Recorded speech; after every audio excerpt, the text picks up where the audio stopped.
Welcome back to the GCN Racing News Show. Coming up this week, breaking news, world's best climber takes Strava KOM.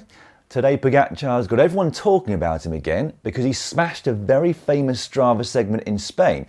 Meanwhile, Mathieu is back racing cyclocross, and in his first race back, he made everybody else look like juniors. I'll be wrapping up the action from the World Cup in Zonhoven yesterday. This week in the world of racing, we learnt that even more World Tour team kits have been released ahead of 2025. Canyon SRAM went early this year with their design, not hugely different to this year's, but still a very strong look. Will it be enough to win in our polls? No, I can tell you. It scored 82% hot on our X poll, a strong result, but not as good as Jayco Alula. They've come out with a very striking design from their new clothing partners MAP, a design that's come out at 87% hot, as voted for by you. So well done to MAP and to Jayco. We also learned this week that Red Bull are sponsoring another pro team. They're going to become Tudor Pro Cycling's official energy drinks partner from the start of 2025, although it doesn't look like it's a title sponsor as well. Yet, at least. And finally this week, we learned that Tadej Pogačar is back on the bike and back making headlines. Now let's face it, there's not a lot of news in the world of pro road cycling right now, so when a famous Strava KOM is beaten by a famous rider, the cycling world goes nuts. The segment in question is the Coll in Spain, a 6.5k climb that has been tackled over 80,000 times by Strava users and a regular testing climb in the area, particularly at this time of year. Now, you might remember it was on that climb that Jonas Vingegaard got himself noticed. So in 2018, he and his team at the time, Coll, did a full-on lead-out for him on that very climb in an attempt to get the KOM, successfully. They succeeded, as mentioned, and it was partly that which got the attention of Jumbo-Visma, as they were known at the time. That day, Vingegaard averaged 398 watts for 13 minutes and 2 seconds, which was enough to put 12 seconds into TJ van Garderen, whose KOM he took. Well, on Friday, Pogačar got a similar lead out from a bunch of his A-list teammates and smashed the record himself. It came around 50 k's through a 200k ride from Benidorm up to Valencia. Now, I should point out, it wasn't Vingegaard who was leading the segment when Poggi took it, but rather a new Coll quick rider by the name of Peter Øxenberg Hansen, who set a time of 12 minutes 38 seconds in the spring of this year. His stats? 191 average heart rate, 454 watts average and 30.5 kilometers per hour. On Friday though, Pogačar blitzed up the climb at an average speed of 31.2 kilometers per hour, taking 17 seconds off Hansen's time.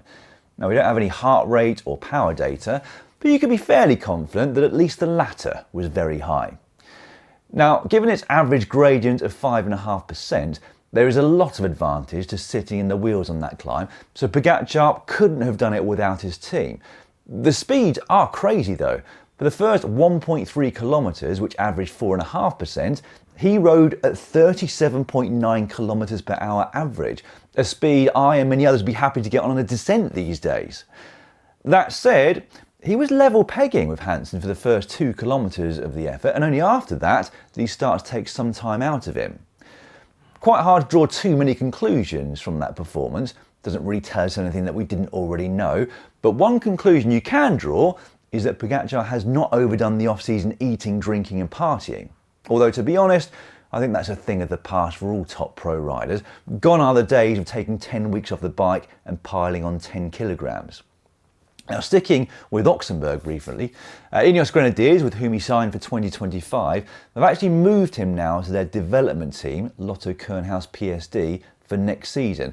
He will then make the transition to the World Tour squad for 26 and 27. Theodor Storm is also making the transition from Ineos to their development team for very different reasons.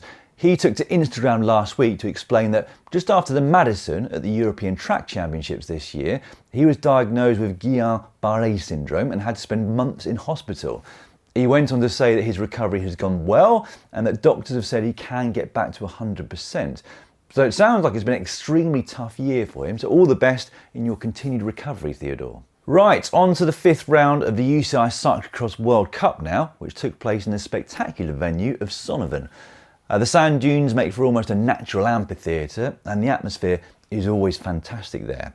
Since we don't have any race rights to show, I'm going to keep things fairly brief, and in the men's, that will suffice really, because it doesn't take a lot of explaining. Mathieu van der Poel started midway down the grid, and by my timings, he'd hit the front of the race 70 seconds after the start was given. And then, about 5 seconds after he'd hit the front, he had a gap, and by the finish, that gap was 1.5 minutes. What can you say, really? I guess we can say, well, yeah, but the others have all been racing for months and they're tired at this point in the season. But it wouldn't matter, really, would it? MVDP is just on another level. At least he was yesterday. Today in Mol, Wout van Aert will be turning up, so make sure you watch that one. Which is a good time for me to remind you that you can watch a full season of bike racing live and on demand on Discovery Plus and Max. Anyway, yesterday behind MVDP it was Thibaut Nace in second with Jonas in third. Michael van Torenhout still leads the series, although his lead has been reduced slightly by Toon Arts. The women's race was a far closer affair, and one that I could talk about longer with race footage. The early pace was set by Zoe Bagstedt, who had a decent advantage over the rest for the first couple of laps. She was caught by Lucinda Brandt and Inge van der Heide around midway through the race, and by Alvarado soon after that. And it was Alvarado who once again proved the strongest on the day. She took the win, but Bagstedt held on for second, which is her best ever performance at a World Cup. Brandt took third and maintains a healthy lead in the overall series. That series continues on Boxing Day in Carvera, with Besançon hosting another round on the 29th of December.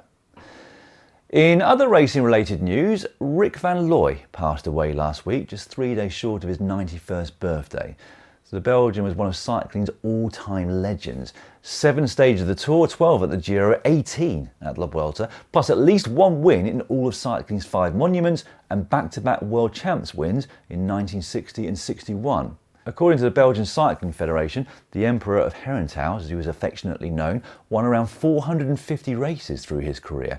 Safe to say, he will always be a legend of the sport. Rest in peace, Rik.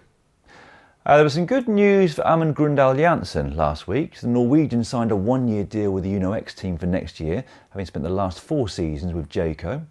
Vittoria Busi has revealed that she will attempt to take the individual pursuit world record, which has just been reset from 3 to 4 kilometres for the women in this new Olympic cycle. She plans to tackle that one in May and is also considering trying to beat her own hour record at the same time.